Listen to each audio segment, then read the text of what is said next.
Pull down tutorial. Yan sa mga hindi po nakakaalam kung paano mag pull down, sa mga beginners, aircon technician. Ayan, step 1.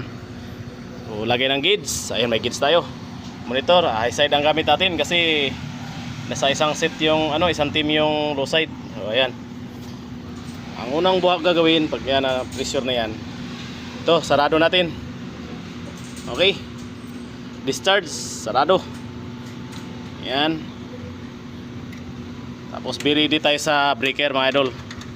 Ayan, breaker. Okay, sarado na po yan. Up.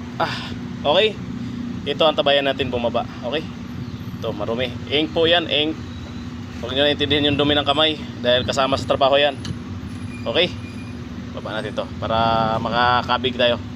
Ayan na, bumaba na. Maandar yung unit. Ayan. So, ready tayo. Pag nag-zero yan, ito, ayan, babagad sa breaker. Pak! Tapos sarado, quick. Okay. Higpit. So ngayon may pressure siya na 10 PSI. So okay lang yan.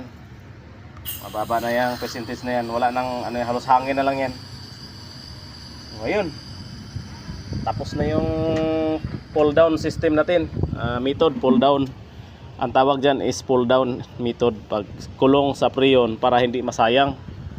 Kahit na halimbawa ilipat mo yung aircon, kailangan wag nyong katingin yung tubo na mayroon pang laman, sayang. Lalo ngayon ang sobrang mahal na ng preyon. So ayan po, zero na po yan.